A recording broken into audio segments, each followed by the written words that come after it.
Good evening. Welcome, everybody. Lovely to be with you. Yes.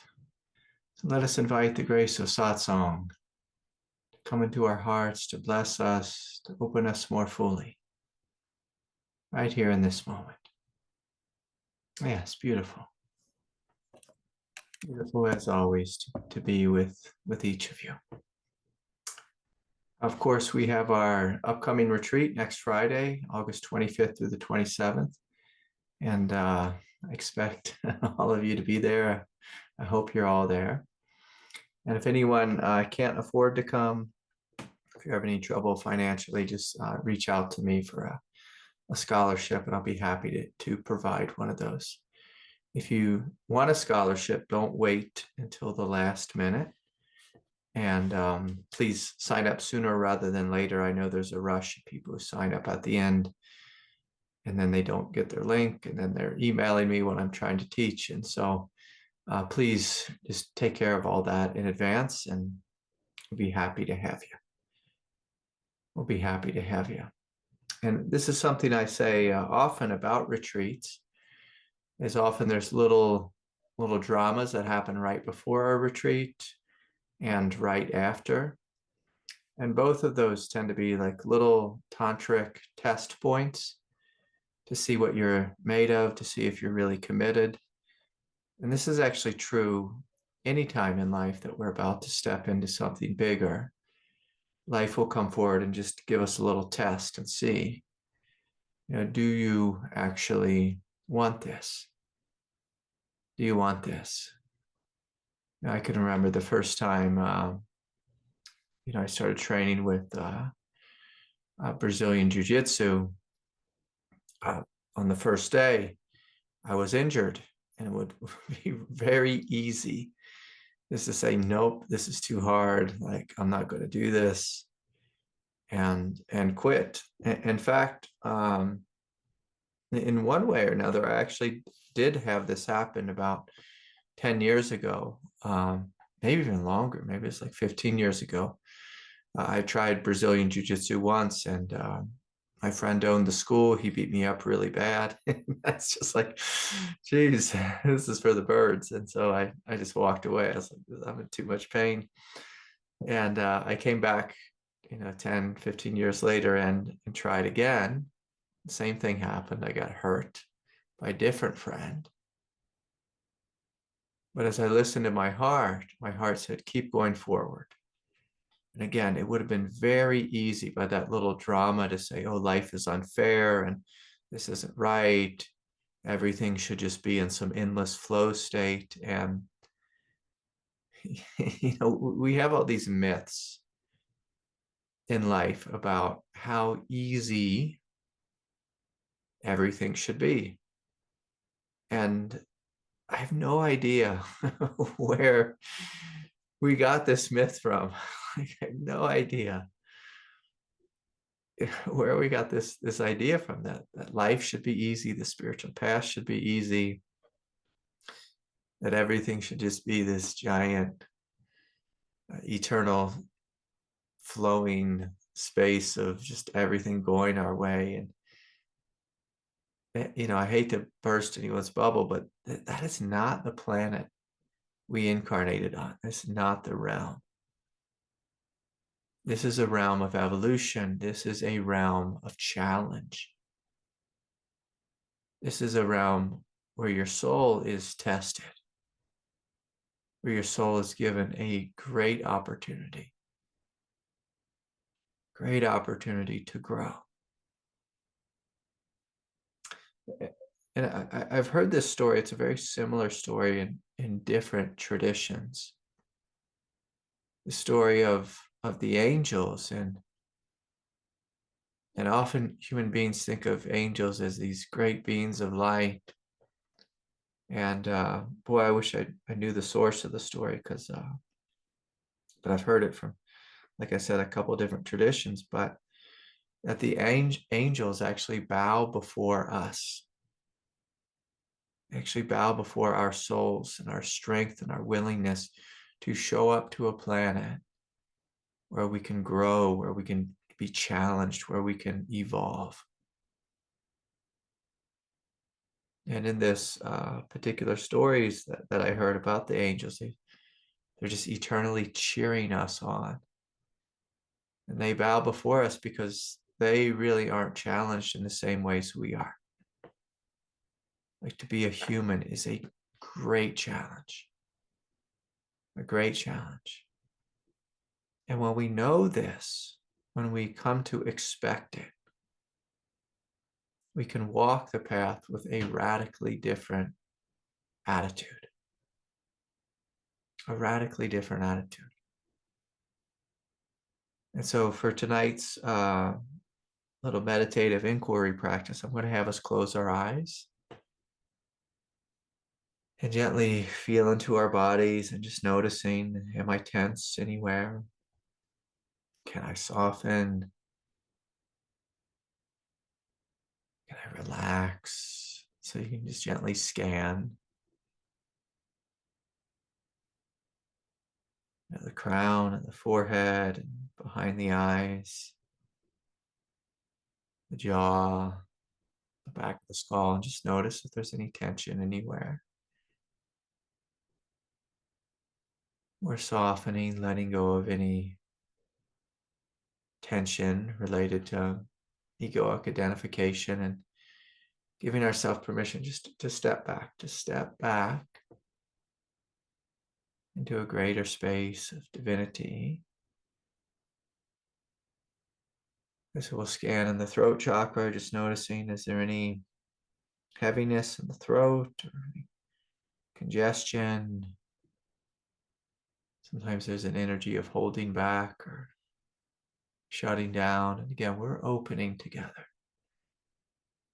Opening in the throat chakra and the upper chest. Feeling into the front of the heart, behind the heart, left side, the right side. Relaxing in the ribs, the solar plexus.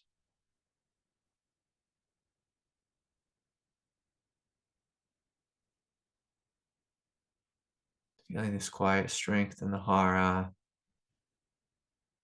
Again, just making sure we're not gripping in the hara, the lower belly, the pelvis, the pelvic floor.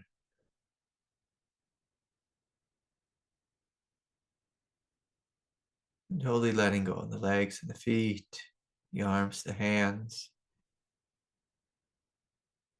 And just seeing yourself, as we prepare to begin to play with our meditative inquiry for the evening, just to see yourself as a Buddha planted in the earth, rooted in the earth, quiet, strong, free, noble, seeing the purity and the goodness of your heart.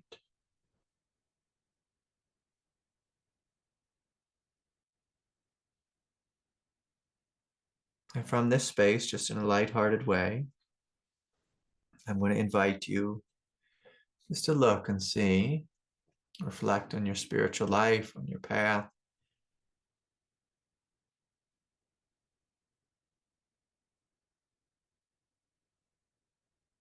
The question this evening, this day, is what spiritual myths, what false spiritual myths, false spiritual ideas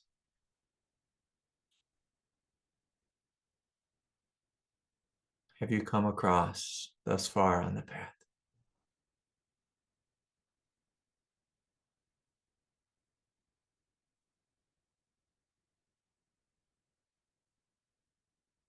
Just gently reflecting. Sometimes we tell ourselves lies on the path.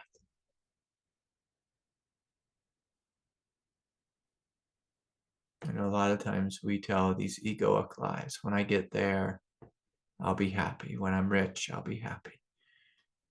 When I have this house or this car or this partner, I'll be happy. And so these are all little egoic myths. But I invite you to use a little bit deeper discernment and notice what spiritual myths. How many of us have had, when I am enlightened, I'll no longer feel pain. If I could just be enlightened, if I could just wake up, all suffering will end completely and immediately. I'll never feel an ounce of pain again. Some of us might have this idea, I'm not allowed to date or be in relationship until first I'm enlightened. Some of us have this idea through meditation, I'll evolve to become perfect manifestation of myself. Some of us have ideas about asana yoga that it'll bring us, somehow this flexibility and bending ourselves like a pretzel will somehow make us free. And I invite you just to scan your body and just to notice with a smile what spiritual myths, like a false myth, have you told yourself? And they can be funny ones. A lot of them will probably be hopeful ones. The same kind of hopeful way if I just had $1 million.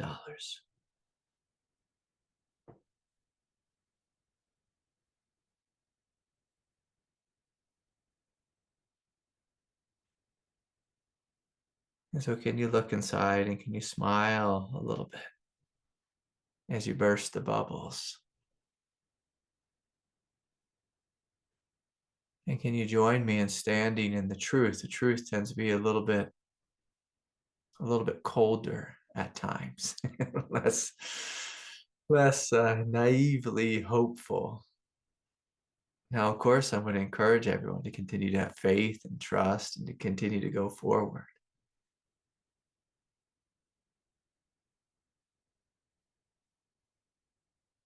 But I want you to really look at where have you put false hope?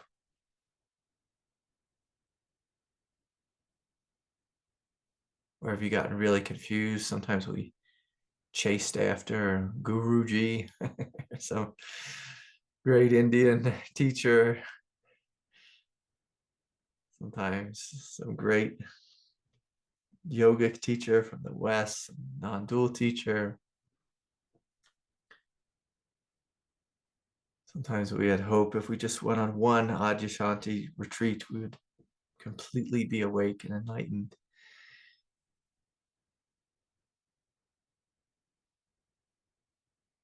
And so bringing a little bit of humor, a little bit of smile to the path, just seeing some of the dreams we fed ourselves. If I just do Joe Dispenza's meditation, I'll be completely and utterly healed at last and never suffer again and be an instant millionaire, the partner of my dreams, be driving Ferrari or Lamborghini.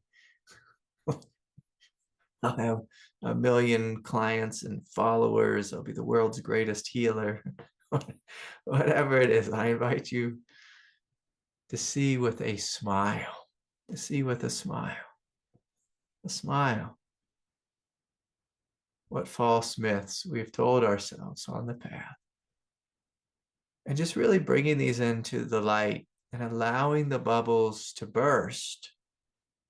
But at the same time, not losing a true sense of hope and faith and forward trajectory. By all means, I don't want anyone to look at these myths and then become a skeptic, because that's a shadow of bursting bubbles, is we just become such a hard skeptic. So can we burst some bubbles and stay open? Can we look at some spiritual false myths that we've held to, clung to, And let that bubble burst and stay open. And stay open. And if you notice, on this path, in this moment, it takes a little bit of courage. Takes a little bit of courage to see a myth, to see that myth burst, and to continue to walk open-heartedly in the direction of the truth. Continue to walk open-heartedly in the direction of the truth.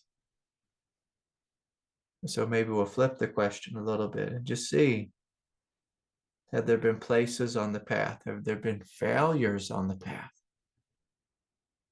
that really hurt? And when you found out that a teacher was a charlatan, or maybe you found out they just weren't perfect. You just found out they weren't perfect. I hope you see that about me. It's probably quite easy, as dyslexic and uneloquent as I am. Quite easy to see that this one is not perfect. And so can we just smile? Can we relax a little bit? But if any of us have had a broken heart and then it's turned into a hardened heart or a skeptical heart or loss of faith, can you bring that into the light? Can you just see that and bring that into the light? And ask yourself, how do I choose? How do I wish to go forward? If your teacher turned out to be a little bit of a circus clown, does that hurt? Does your heart close? Do you lose faith?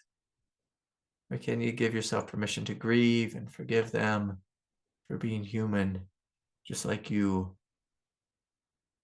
and continue to walk forward on the path with an open heart?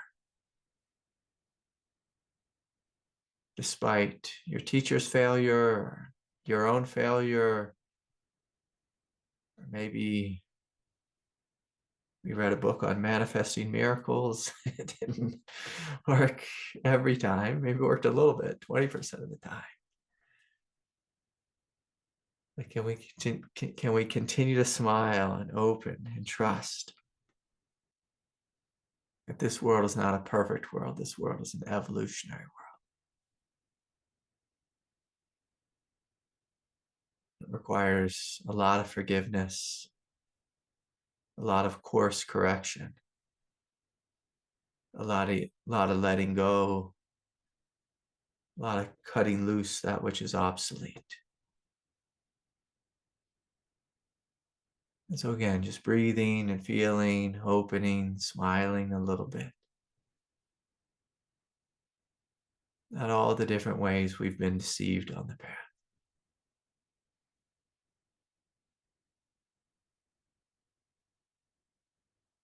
And again, the question is can you, despite facing heartache on the path and failure, can you continue to walk forward with an open heart? Can you continue to walk forward with an open heart? And so we're just breathing, feeling, reflecting deeply inside on all the myths that we've discovered on the spiritual path that turned out not to be so true, or teachings that weren't so effective, or all the little failures along the way.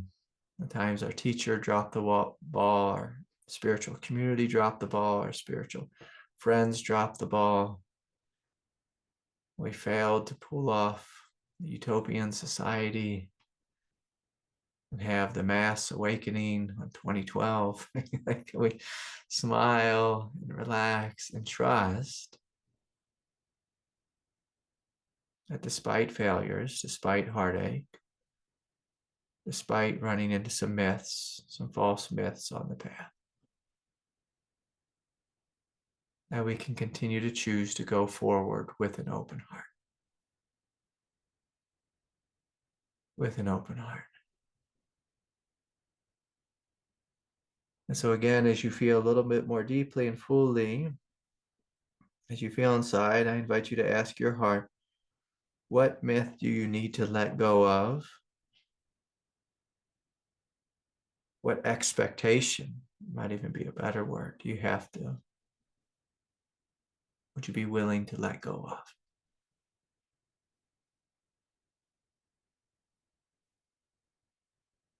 And as you continue to let go, will you give yourself permission to continue to walk forward with an innocent, a childlike, and an open heart, gently carrying a little bit of discernment in the back pocket, in the back pocket. And so with that, you can gently open your eyes. And again, I'll welcome you to Satsang. So good to be here with each of you, with each of you. I know this is one of the things I thought I'd speak about tonight is sometimes on the path, there can just be great difficulty. Sometimes we can lose faith. Sometimes we can, like with kundalini people, we can have these extreme currents of energy moving through our body. We can get really ungrounded and out of sorts and have bizarre movements and neurological problems. And like the spiritual path can be so utterly wild, so utterly difficult. And often I'm asked, I was actually just received a question earlier tonight as someone who's greatly struggling. Actually, a number of people emailed me telling me they're greatly struggling. And like my quick answer is, if we're greatly struggling, we just keep showing up. And we know and we trust that this too shall pass. This too shall pass. This too shall pass. Now, just a moment ago, earlier this evening, I was just taking a little rest before beginning teaching. And I was reflecting a little bit on my life. I had spent a couple decades with my spiritual teacher and here in Colorado. And in the last number of years, he's gotten pretty old, and he had to move down to a lower elevation, and he had some real struggles with his health and trouble speaking and this and that. And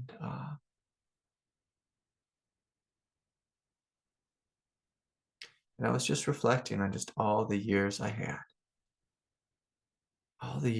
spent with him. In the beginning, I had so many ideas. Terry wrote something about my mind still hopes for instant sainthood before each retreat. Yeah. It's like, when I was young, I read so many stories of the saints. So many stories of the great Indian saints, sages, yogis, whether it's Ramakrishna, Vivekananda, Yogananda, just any of the great, Nityananda, just all these great beings. Ramalinga Swamigal, just Sri Aurobindo, of course, the mother. And I made this mistake of comparing my life to theirs. And every day I failed. Every day I failed. When you read the story of Saint Teresa, either of the Saint Teresas, you read the story of Saint Francis, read the story of Padre Pio, it's It's absolutely crazy to try to compare oneself. It's like to compare myself to Amma. It's a ridiculous comparison. A ridiculous comparison. But at the same time, even though it's a ridiculous comparison, the invitation is eternally here for us to continue to walk in this direction. To walk in this direction with hope, with faith, with a big open heart. Despite our everyday human neurosis, our everyday human failure. You know, a couple hours ago, I was out shooting bow and arrow with my little girl, and she picked up her first arrow, and I got one of these, like a foam deer that you shoot at for target practice, and she shot at it, and she missed. You know, she just shot, and it went in the bale of hay under the foam deer, and she, you know, kind of really like threw her arms down and was sulky. It was like, oh, you know, I was just like, sweetheart, sweetheart, it's your first shot with the arrow. And I just got her a new bow. I got her a compound bow, and she's a lefty. So she has this bizarre thing where she's left eye dominant, but she's kind of ambidextrous, but she, you know, she favors her right hand. So she has to learn how to shoot with her left hand because she's left eye dominant. Anyways, I'm like, sweetie, relax. It's okay. That's why daddy bought you 10 arrows. So let's try another one. Let's try another one. We try again.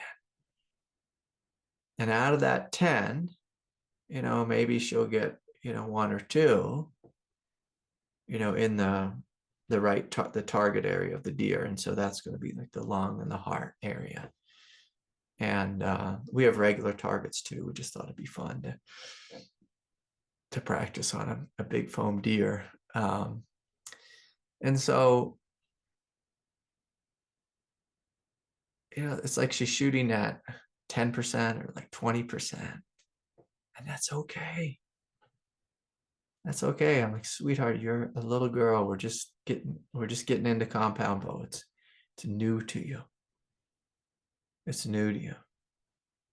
And she's comparing herself to me. And I'm just like, sweetie, no. Like, it's okay. It's okay. We're just going to be out here together. We're going to practice. We're going to get the hang of it. And we're going to keep trying. And this is the thing with life. This is the thing with the spiritual path. Is we're going to fail a lot on the path. We're going to drop the ball a lot on the path. Like if we're yogis, there's a good chance, a great chance that we're not going to end up on the cover of Yoga Journal. Like, great chance. Now, one of the former, I think, editors, the editors of Yoga Journal, you know, she's a member of the Sangha, but it's like, we don't have that, you know, 22-year-old super flexible gymnast is really what it is. It's really girls who grow up doing gymnastics tend to be great yogis or dancers, you know, dancers and gymnasts.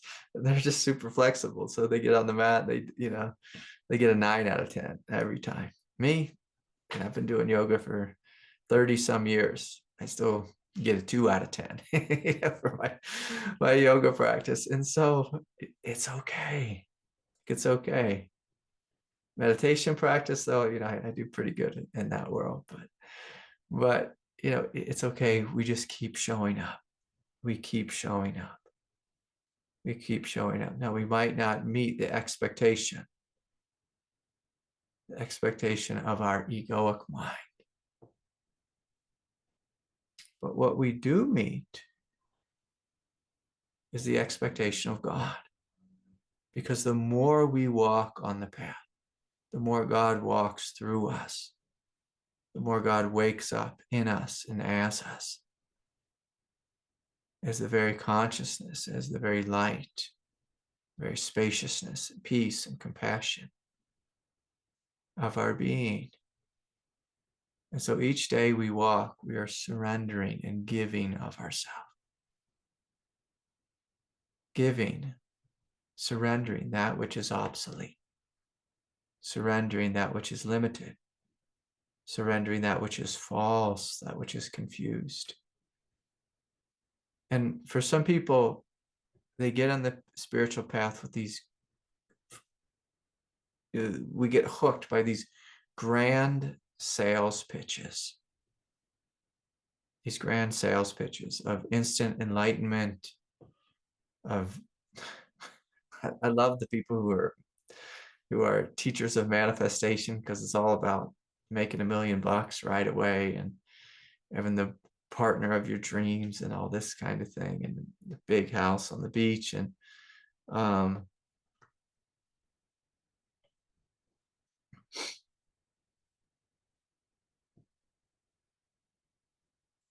it's easy. It's easy to want those magic pills on the path, but there really is no substitute. No substitute for just this willingness to show up on the path. What God is wanting, what life is wanting, what the realm of spiritual awakening is wanting, is simply one thing, is for us to give all of our struggle, all of our confusion, all of our neurosis,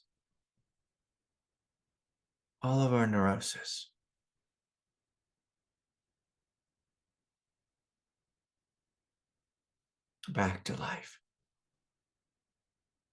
And in its place,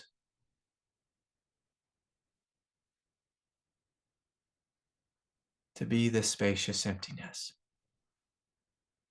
I met with an old friend, actually. She's an old friend. She's a friend of my, one of my best friend's mothers. So one of my best friend's mothers is a therapist, and she was my therapist at different times on the path. And I haven't seen her in many years, and I just ran into her at a barbecue at my buddy's house. And anyway, so we're standing out like on top of this mountain, and she's just looking into my eyes. She's this incredibly awake spiritual being, and just she's super psychic and just has all these cities and abilities. And anyways, so I was talking to my friend and Eileen, and she was asking me about where are some places to meditate in Durango, because she just moved back here, and I was kind of telling her about the Buddhist center here. And she said, the thing about Buddhism is there's really nothing to hold on to. Nothing to hold on to. Like when we truly follow the path of the Buddha, there's nothing to hold on to. Nothing to hold on to. And I thought, my God, that was so beautiful. So beautiful what you just shared with me. Nothing to hold on to. And see, often we think in a path of evolution, we are going to get something, we're going to get somewhere. We're going to get that $1 million, that big house. We're going to get that big house on the ocean in Maui. That's what I always want. I'd take any house on the ocean in Maui. And then, out of nowhere, it gets hit by a laser beam from the sky to make way for the new smart city so I just had to throw that out there for some of you who are into conspiracy theories right now. But anything can happen. Like anything in life can happen. Anything in life can happen. And on the spiritual path, so much is taken away. So much is taken away. So much is taken away. Like sometimes on the spiritual path, our conspiracy theories are taken away. Now, sometimes on the spiritual path, we realize that the conspiracy theories are true. And so it's a crazy time. It's a crazy time to be alive. It's a crazy time to be alive, with this silly internet thing. And so we have to look at ourselves and say, what myths, what false beliefs, what conspiracies have I picked up that have been absolutely crazy? Absolutely crazy. And then at other times, you can see, what collective myths have I held on to that were absolutely crazy? Absolutely crazy. And then that bubble was burst. And that one was burst. And so the further we walk, the more we have to let go. The more we have to let go. And my God, do people get confused about this teaching? And they think, I have to give away my money, I have to give away my car, I have to be homeless. We don't have to do that. We do not have to do that. What we have to give away is our big fat egos. That's what we have to give away. And for some of us, it's our aggro nature that we have to surrender. For others, it's our sleepy nature. I'm so spiritually sleepy. I just float on a cloud. Earlier today, I saw this beautiful thumbnail on YouTube. It popped up on my channel, and it showed just some hippie kid. He looked like he was just dazed and confused is what he looked like. And it said like some clickbait title. I should learn how to write these titles, but I don't know how to market. And what it said was the world's chillest human being. It had like 1 million views, 10 million views, I don't know. But the world's chillest human being. It just looked like some young spiritual kid who was just lost in a state of, some kind of hippie transcendence of some sort. And like we look for this, where is the escape? Where is the escape from planet Earth? Where is this escape from my pain? Where is the escape from my suffering? Where's the escape from my partner? If I could just get rid of my partner. That would be for you if I could just get rid of them. And I have to admit, I went to my brother's house in June. And, after a long day of work on the farm, my brother and his girlfriend were settling down from the TV. And I was like, oh, what are you guys watching? Like, I'll just sit down here and chill with you guys, watch something. And they were watching one of these 48 hours, 60 minutes crime specials. And it's just like, there's no way in hell I can ever watch one of these shows. But it's where the partner, like the husband kills the wife, and he kills like 3 wives, and he's getting insurance money. And I'm just like, this is the most crazy thing ever. But from a different perspective, it's not crazy at all. Human beings, we have these thoughts. If I could just get rid of them, if I could just get them, and then we get them, if I could just get rid of them. It's like the human mind is so utterly divided, is so utterly crazy. The path of the Buddha is a path of emptiness, a path of deeply letting go. Deeply letting go, both grasping, if I could just get her, and aversion, if I could just get rid of her. We need to surrender both. Both. Both. We need to surrender both. The grasping and the aversion.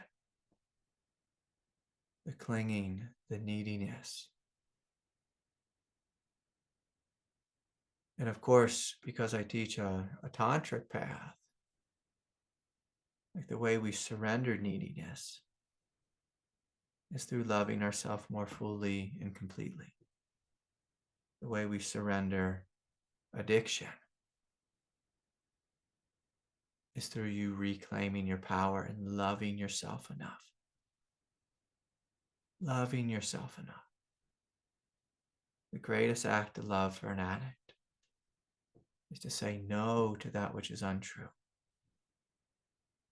And a big, open-hearted yes to that which is true.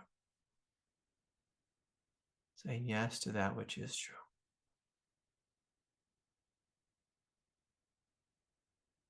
And so these are great questions on the path. What are the false truths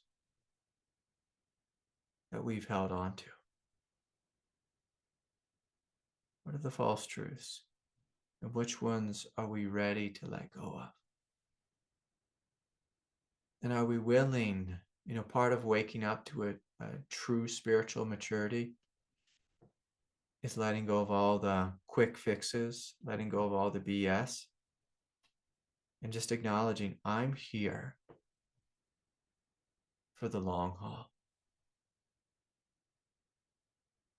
I'm here deeply and fully and utterly committed in this lifetime to waking up.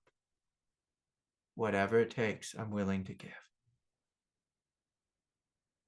And most people think of a teaching like that as a grand heroic effort and movement. Often the hardest thing on the path is showing up when we're walking through the void, when we cannot find God, when we cannot find the truth, when we feel isolated and alone, when we've just lost our teacher or lost our Sangha, when it's a lonely night and we're fighting with addiction, or we're sick, and we've been sick for years, with one of the fun ones like, Lyme disease, or I love this one, kundalini syndrome. Yeah. It's been years, kundalini syndrome, like it's a disease. And we've just been sick with addiction, or just sick with loneliness, or sick with depression, or we have personal demons that we just don't know what to do with. The willingness to keep showing up and walking forward, despite great difficulties, despite not feeling anything. The willingness to begin again, to have faith when you have no faith. I think that's a fun one. That's a fun one. There's been just a few times on the path where I was brought to a place where God no longer existed. It's a very bizarre experience, a post-awakening, to come to a place where God no longer existed. Now, it had all these other spiritual dimensions to it that kept me going, but when we get into a place of void-like nature, if we get into a place of just utter despair, like sometimes we simply rely on our commitment. When I was very young, like the first time I heard the word enlightenment, I just had this instant commitment to it. It just was like this magnet that was just all of a sudden was stuck to this word enlightenment, stuck to this word spiritual awakening. And to me, I said, okay, I'm going to know what this is at all costs. At all costs. And in a sense, like if we want to be awake, truly awake, not just having a really good experience, but which is what a lot of people call being awake, is, oh, I'm just on a spiritual high, I'm awake. And it's like, no, that's not awake. That's just a spiritual high. Can you be awake in hell? Can you be awake in hell? Because sometimes in life, we walk through hell. I heard all these conflicting stories about the death of the Buddha. Like the death of Jesus was pretty clear. It was brutal. But there's these stories about the death of Buddha and, about him being poisoned to death. And it's just like, dang, gosh, like, wow. Or, Joan of Arc being burned on a stake. And it's just like, wow. Wow. Sometimes these great Christian saints, they had the stigmata. That's just like, do you imagine just bleeding from your wrists and your ankles and just, it's just like just having this crazy amount of suffering and pain and still being awake. And that's the real test. Like being awake on retreat, like this weekend, like hopefully we all wake up together and have a wonderful time. But the challenge is, can we be awake after the retreat? After the retreat.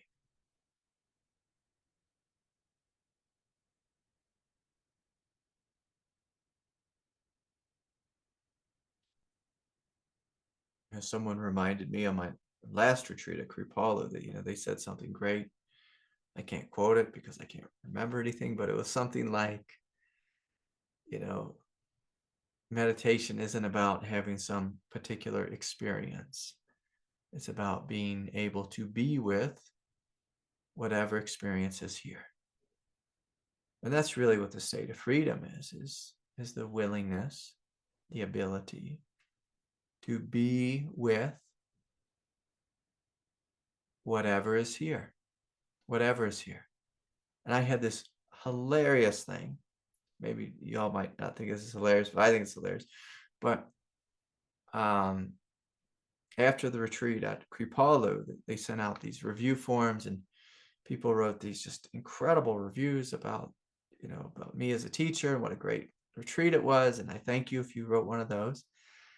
And so they invited me back again. They're like, hey, we'd love to have you come back next year, same kind of time frame. I said, okay, great, I'll do that. And then this week, which is like, I guess, a month maybe since the retreat, I got this one review that came in really late. I wish I had it just so I could see it. Craig Holliday is a fraud. He does not have the credentials he says he has. And, he's not good for the Kripalu community. And I was like, wow. Wow, like this person really did like me. And, I took it seriously. I really reflected. I was like, gosh, who wrote that? It was shocking. But on the path, sometimes we can get nutty. And again, like I'll put it out there, like, okay, that could be true. Like I'll acknowledge this. I'm an absolute fraud. Okay. Because I'm human. We're all humans. We're all frauds. Just at some point throughout the day, we drop the ball, we stub our toe, we curse, we curse God, and this and that. We step out of the supreme state of non-dual freedom. And so, yes, absolutely. The credential part, I kind of sat with that. I was like, what do they mean? Like, he doesn't have the credentials he says he has. And I'm like, I say I'm a spiritual teacher and a therapist, and both of those. But maybe they heard me say something different. I am God the Father, one without a second. And like just sometimes on the path we become deeply confused by our own egoic nature. And there's this common thing that happens on the path, especially if you're a teacher, a healer, a therapist. People project like crazy on you. They project perfection upon you. And then when they see you fail, they hate your guts. They hate your guts. And so, my teacher used to say this thing to me. He said, Craig, praise and blame is all the same. Praise and blame. are all the same. We hold them both lightly.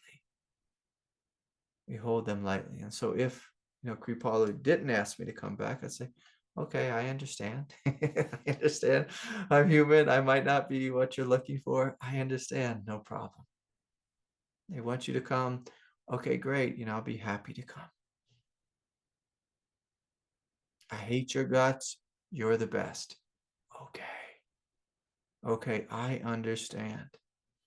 I understand. I understand fully why someone would look at me and call me a fraud. I understand that fully. Fully. One, because we're all human and we are all frauds. But from a different perspective, we're all human. And can we be more lighthearted about being human? Can we forgive each other for being human? That's how I teach. I don't like to teach that we're all originally bad. I like to think, no, like we're all works in progress. All of us. The Buddha, the Christ, even great avatars are works in progress. They're continuing to grow and evolve. All of us. All of us. We're continuing to grow and evolve. And evolve. And so when I was young, I had an idea of spiritual perfection, sainthood, avatar status. And just with a couple years of me being a father, I realized, okay, not going to happen. Not going to happen. Not going to happen. A few years of adulthood, you realize it's not going to happen. Not going to happen. But can we show up and do our best? Can we surrender? Surrender the things which are unskillful. Can we surrender the things which are neurotic? Can we surrender the things that are outdated? Can we surrender the things that we are deeply righteous about, and we know these are true 100%, only to come to find out 6 months later, oh, it wasn't true. It wasn't true. It wasn't true. Maui was not lit on fire by a laser beam from the sky. I thought it was true. It was so convincing. It's not true. Or maybe it was. 6 months later, we all find out it was. It was. And so, again, I don't know if any of you are getting the inside joke, but this is just one of the recent conspiracy theories, which I've heard a number of times this week. And it's amazing to me. I even had a friend, a parent, come over to my house, try to get me on the flat Earth game, and I was like, oh boy, oh boy, flat Earth. And Craig, you probably believe in the moon landing too, and it's like, wow, okay.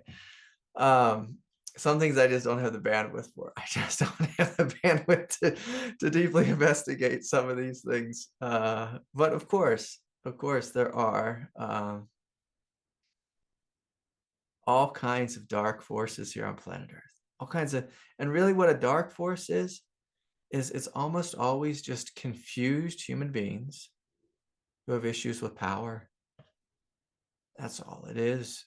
It's confused human beings who want to make us all sick and sell us, something and become billionaires. It's like, we have that here on planet Earth. We have people who toy with science, toy with biological weapons. We have people who toy with gobbling up all the houses so that we all have to be renters one day. It's like crazy human beings on planet Earth. You will have nothing and like it. It's like these crazy human beings on planet Earth who somehow get themselves in positions of power. And if this world is going to change, we need good, sane, grounded individuals.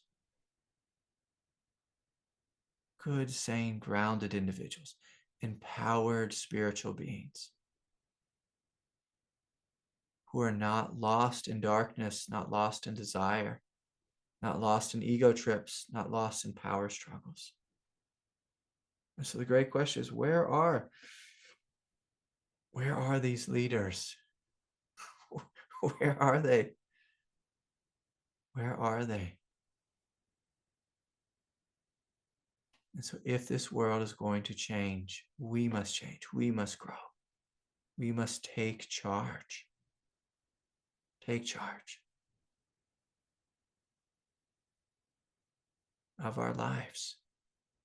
We must take charge of this world. And so anyways, so much love to each of you. If there's a question, you're welcome to put one in the chat. And I'm happy to see what's on your mind. And I'm just going to read some of the comments here. You can also share a little bit about your inquiry practice. Matthew writes, the expectation that my mom and dad are going to change. Yeah. Like how many of us have had that? And, I had a big shadow around that. And I've actually struggled with that as a big shadow for much of my life, where I thought if I kept showing up and loving people, just absolutely loving them and forgiving them, even when they don't deserve forgiveness. And by that, I mean, like, forgive someone only for them to hurt you again and again and take advantage of you and again and again. And of course, everyone's worthy of forgiveness, but maybe I needed to forgive them and set a boundary and walk away. But where I tried just to love people to death with the expectation that they would change. And, but instead what they saw was Craig is an easy target because I can walk all over him. Robbie writes, Craig, if we have deep, dark thoughts, repeat themselves in meditation, will they burn out and stop if we feel the feelings behind them instead of trying to repress the thought? Yeah, that's an interesting one. If we have dark thoughts, and of course, all of us, every single one of us, the most kind-hearted, has had a period of meditation where we've had dark thoughts, dare I say, horrific thoughts, violent thoughts. I can tell you that I've sat in meditation and destroyed the earth, the whole galaxy, hundreds of times in meditation, just because crazy thoughts arose in my consciousness. And a fun question to ask is, whose thoughts are these? Where do these thoughts come from? Are these thoughts even my thoughts? And so it's a very common thing when you're opening in your hara or your solar plexus, so your two power centers, that will have thoughts of violence. It's in a similar way as if we get real low in the first chakra, we can have crazy thoughts of, sexual desire or whatever. It's just these thoughts, they come forward and they're the egoic thoughts that are on the surface. They're the animal thoughts. It's the way like Sri Aurobindo taught us. We have this animal, we have a layer of animal consciousness within us. And so as you first come into contact with these layers of being, you might find very disturbing thoughts, like Halloween thoughts, moving through your consciousness. And, one, I encourage us all just to have like this space to see that it's okay. Like these thoughts are going to arise out of either your animal nature, a lower aspect of your human nature, or an aspect of the collective nature. And so to have these thoughts is just to be plugged into the collective consciousness of planet Earth. Like this is a planet where a lot of animals kill each other and eat each other. Like most human beings eat meat, and it's like this is a realm of violence. Of course, it's also a realm of great peace and freedom and spaciousness and joy and compassion, but violence to some degree is a part of life. And so if we have thoughts that are dark thoughts, it it could be interesting to sit with them in a non-judgmental way. So if we judge them, we're probably going to repress them. So if we're not judging them, we let them come forward. And I like to ask them a question. And normally it's two questions I ask. So on the surface, I'll ask, like, what do you want? And they'll show you what I want. I want to kill, I want to destroy. And I can remember being like a 14-year-old, punk on a skateboard. And, like we'd listen to, I don't know who it was. Someone would be screaming at that microphone, we want to kill, we want to destroy, some kind of punk rock, death metal, something. They'd just have these songs about just destruction. It used to be like the motto of the skateboarder: skate and destroy, skate and destroy. And it's just an aspect of human nature is aggression, some level of aggression.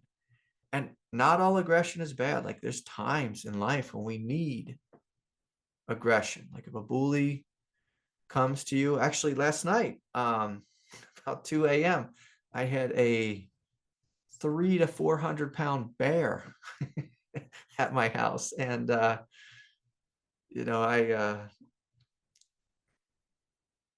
anyways, like at night, like, if there's a sound, I'm going to hear it. Like I'm just kind of awake all night. And so, I heard something knock over my garbage can. And I said, oh boy. And, I stumbled, found my glasses. I have one of these crazy bright flashlights, And so I went out there, opened the door with my flashlight. Sure enough, there he was. Just like a big, fat old fella just digging in the trash. I was like, dang it. My wife forgot to strap our garbage can shut. And so he got into it. And so, I shined that light on him and, scared him away. I hustled him out of there. And he looked at me. He took a big bag of trash with him, and I said, "No, leave it." And but he ran off. And later in the morning, we went and got that bag of trash. But like there's times in life where you need a little of aggression. You need a little of aggression. And so with dark thoughts, like I don't even like to think of darkness as bad. I see darkness it's just an evolutionary step. And it's normally a step toward power through aggression. Almost always, like that's what darkness is. It's a step, out of being powerless and helpless into power, but just in a confused way, in a lower mixed animal kind of nature way where you're taking advantage of someone. And so, Robbie, if you have a thought that's dark, we can ask, well, what do you want? And it might say, I want to kill, I want to destroy, I hate you, I wish you were dead. Sometimes like the thoughts are directed at us, sometimes they're directed outward. I want to, this is what every school shooter has, some dark, confused thought. But if you ask, like, what do you really need? The first question, like, what do you want? They'll say what they want on the surface. I want to kill. What do you really need? So that's a question that arises out of compassion. What do you really need? And for me, I found it helpful to imagine that you're talking to a being. So whatever that dark force is, if you just allow yourself just to play with your imagination, allow it to personify into a being, and to speak to that being and ask it, like, what do you want? I want to kill. What do you really need? So this is the tantric practice. What do you really need? How can I help you? How can I love you? And through fully seeing them, that's when Robbie, like what Robbie writes, we're beginning to feel them. We're beginning to be with them. We're beginning to be with them. What do you really need? I need you to be with me. And there's this funny thing that happens with darkness, with pain, with confusion. That's all darkness is, pain or confusion. when we're with it in a loving way, a compassionate way, a strong way, and yes, sometimes it's a boundaried way. But in this case, let's just imagine being open-hearted with whatever's here. That thing begins to transform. It begins to lighten up, and sometimes out of that pain of like wanting to kill or have aggression, you see there's just this root of sadness and insecurity that's wanting to be out. And so we breathe into that, we feel it. And the gift in this type of work is when we embrace things that are quote unquote dark. One, we have to face our fear in order to do this type of work. And so the byproducts of this work is we become fearless and unconditionally loving. And when you start to see this, that, darkness isn't bad. Darkness actually is an invitation for me to be fearless and unconditionally loving. Unconditionally loving. And we begin to see that this work is the very work of spiritual awakening. It's the very work of enlightenment. So it's the work of being a Christ. So those of you who struggle greatly with pain, with dark forces, and sometimes like we work differently with dark forces. Sometimes with a dark force, we have to just set a firm boundary with it. But through you setting a firm boundary with it and saying, no, you cannot talk to me this way. You cannot speak with me this way. I am a man of love, a man of light, a man of compassion. You cannot treat me this way.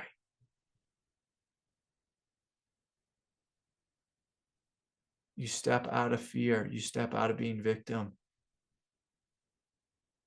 And you step into your Christ-like nature. Your Christ-like nature. And some of you in this room right now, I bow before you for the countless hundreds, thousands of hours of work you've done, battling forces of darkness within you, heaviness, despair, heartache, because you've shown up in a Christ-like way. And sometimes on this path, like, no one gives us credit. like it's not like these demons are going to come forward and say, oh, you are Christ. I bow before you. Like sometimes the demons just slowly dissolve over a period of a month or a decade. Like some of us struggle with chronic addiction, and that demon dissolves over 3 decades. For some of us, it's really hard. It's really hard. And I'd love it. I would love it if we could just all go on one Joe Dispenza retreat in the Bahamas. Then we'd all be free. I'd love it if it's that simple, but come on. Come on. Come on. In this world hardens us like steel. Through battle, we become hardened. And that might be the wrong word, spiritual word, but hardened in love, hardened in compassion. I mean that like this compassion with a strength, with a power, a Christ-like strength. Christ-like strength. Okay. Lucas writes, physical intimacy still brings me in touch with such deep vulnerability. Somehow, then I tend to escape from it, to leave my body, to numb myself, and to lose my ground. Anything else to do than just fully meet these wounded parts of myself as gently as possible and as often as needed. Yeah, again, like inquiry is a great practice, just to really ask ourselves. Like we've talked greatly, tonight about sitting with, opening to, holding, loving, embracing. So of course we're going to do all that. But a great question, like sometimes I'll do something that's just really foolish. Like I'll put my foot in my mouth. I just say the wrong thing. I'll just be like, and that's my question. Ask myself a question. Do I need to say that anymore? No. Why did I say that? Oh, because there was just some habitual aspect of my being that was still running. There was a habitual aspect of my being. And so I'll bring that habitual aspect forward. Do I need to be afraid of intimacy and vulnerability? Do I need to be afraid? And so look, this is just a great question. Do I need to be afraid of vulnerability? Like, and I like to call the bluff. Like, I like to play out the worst fear. What am I actually afraid is going to happen? Like through being intimate. And like in intimate here, we're just talking about being close with someone, open-hearted with someone, sharing our heart with someone. Like, what am I afraid of? Like, what's going to happen? Like, what's the worst case here? They're going to reject you and call you a name?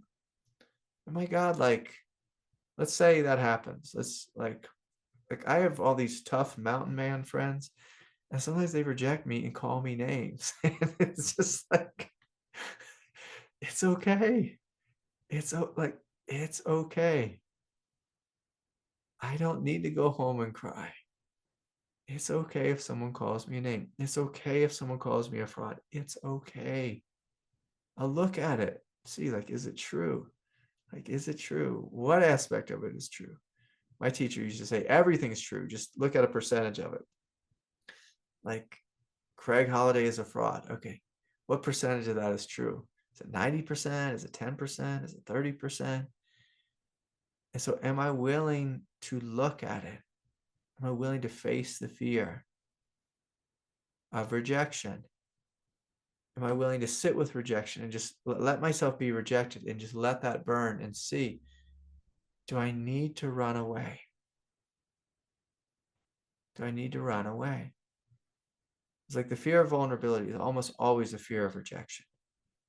Almost always. And again, like, if I am rejected, a great question to inquire into is, am I okay? Like, some of you are on those fun things, online dating websites. And I am sure there's some level of rejection with that. And if someone rejects you, Susie Cream Cheese rejects you. She's beautiful. I really wanted to go on a date with her, but she rejected. Like, is your soul going to be okay? Is the depth of your being going to be okay? Is our ego so fragile that we can't live? That we can't live? If someone says, nope, nope, nope, I don't want to go on a date with you. Nope. No. Like, are we, a China doll? Like a China doll is like a porcelain doll. Like, are we a porcelain doll? Or is there a strength, a fire, a light, a resiliency? And of course, we all know the answer. And so, Lucas, I'm going to invite you, to really look at yourself, look at this action, like, tend to escape and leave my body. Do I need to leave my body? And that's a great question for any of us at any point on the path. Do I need to leave my body? I caught my little girl the other day leaving her body. I said, what are you doing? Get back in your body. She's like, I like being out of my body, Dad. It's just like, get back in your body. Get back in your body. Because there's this thing that happens when we float around too much. We get hurt. We get physically hurt, literally. And we're actually supposed to get physically hurt. Because it's just life communicating to us, hey, you're not in your body. So you got to stub your toe to get yourself back in this thing. You got to get in a car accident or something, get you back in this thing. It's like, let's not get in a car accident. Like, let's stay in the body. And just like my commitment to the path of just like, I'm dedicated to this thing. I'm dedicated to this path. But all of us, we've incarnated here on planet Earth. Can we be dedicated to being in the body? That God gave us this body. So can we be in it? Can we work through our karma? Can we work through our healing? We learn how to operate and drive this thing in a way that is sane, that is healthy, that is loving and kind and compassionate. Okay.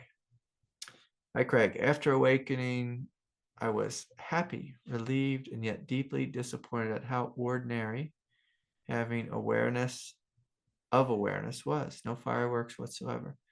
I had so many enlightened myths. Also, why am I still thinking? Why is ego still here? Why hadn't it instantly vanished? Laugh out loud. It caused lots of confusion for like 3 years. The confusion has mostly settled down, but while the mind had to see, had to gather info, had to analyze, and still not know until it backed down, finally admitting, I don't know what the heck this is, and I can't know it. Now I'm much more grateful and in love with the mystery bee. Yeah, beautiful. And it's so true. And for most of us, like we think of awakening as one thing. I mean, for me, like I can acknowledge 4 like different, very profound awakenings. But then when I just look even deeper in a more nuanced way, I could easily probably find 12 big shifts in consciousness. And then if I looked even deeper, I could probably find 24. And it just continues to unfold more and more and more. Now I can say this, eventually the mind does become radically silent.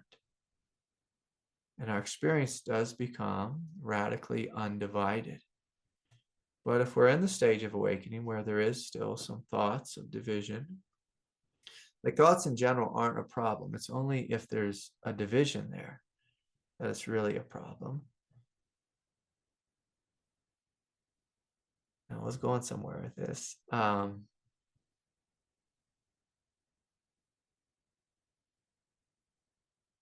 But the big thing with it is that we just keep walking forward, trusting and opening and surrendering. I remember.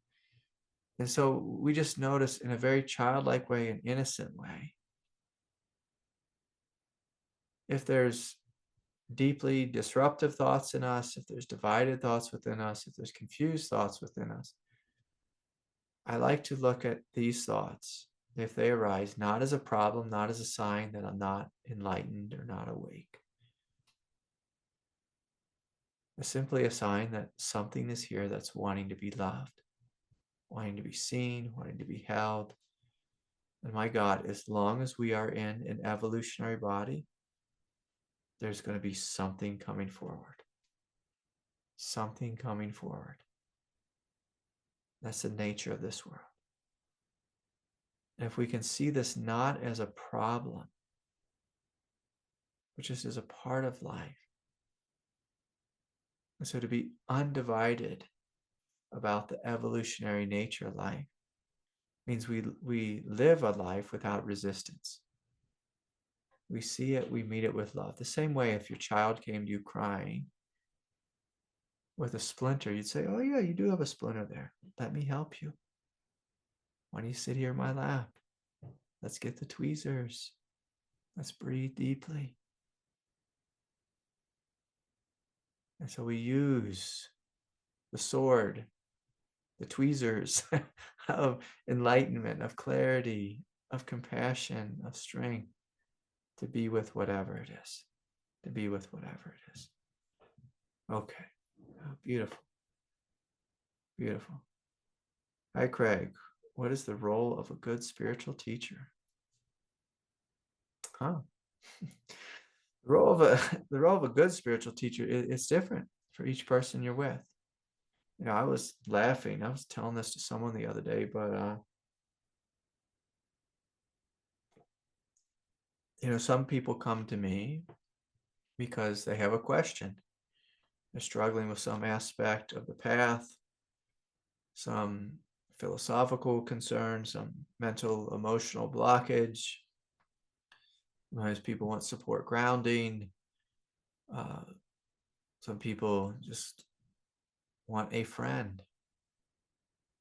Just want a friend. Just want to know that they are not crazy. What's happening in them is not crazy. Some people, they just want to come and tell me about their experience and want it to be validated. Some people want me to hold their hand for 1 year, 5 years, 10 years. I mean, my teacher held my hand for 20 years. 20 years. Some people want a father, a mother. So a good spiritual teacher is not going to be one thing. A good spiritual teacher will have inner flexibility and be what's needed. Be what's needed. Good spiritual teacher will be what's required, what's asked for from the moment. From the moment. Yeah. A good spiritual teacher, like I'll just add, probably has solid boundaries and good ethics. Like that tends to keep things on the good side and the positive side. A teacher without boundaries and ethics tends to get confused about their role. I think they're being a good friend, and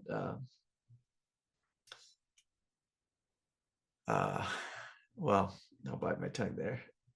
Cause a little trouble in the areas of intimacy, and so a good spiritual teacher will be what's required for that moment. In a healthy way, a supportive way, in a grounded way. Sometimes a good spiritual teacher is a firecracker and has to, light somebody up a little bit, set a firm boundary with them, put them in their place. My teacher put me in my place many times, many times, and it was hard. It was hard. Sometimes this good spiritual teacher has to knock us off, our pedestal, our egoic pedestal, where we think we're the most enlightened Messiah and we're here to come save the planet. Sometimes a good spiritual teacher will burst all your bubbles, all your bubbles. A good spiritual teacher should show you the depths of heaven, the heights of heaven, and hold your hand through the depths of hell. Yeah. Anyways, all right. So be prepared. Starting Wednesday, probably the energies of the retreat will probably start.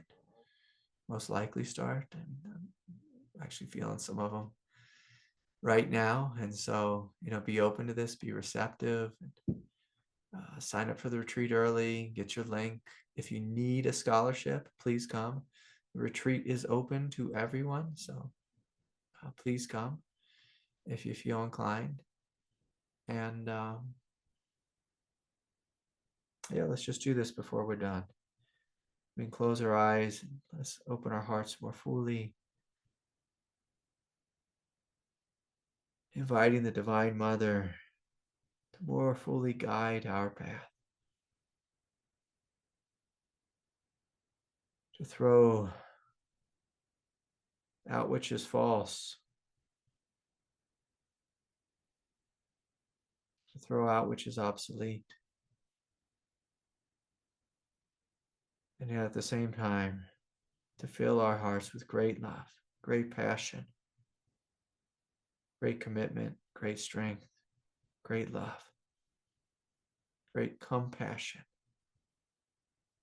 great light, great spaciousness, peace, great freedom, great sanity, great rootedness. And so just welcoming this love, this strength, this power, this light, this peace within you.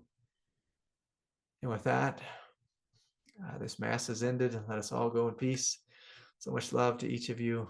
Good night, everyone. Good to be with you. Good to see you. Good to see some of you returning faces. It's been a minute. Nice to have you here. Much love. Bye for now.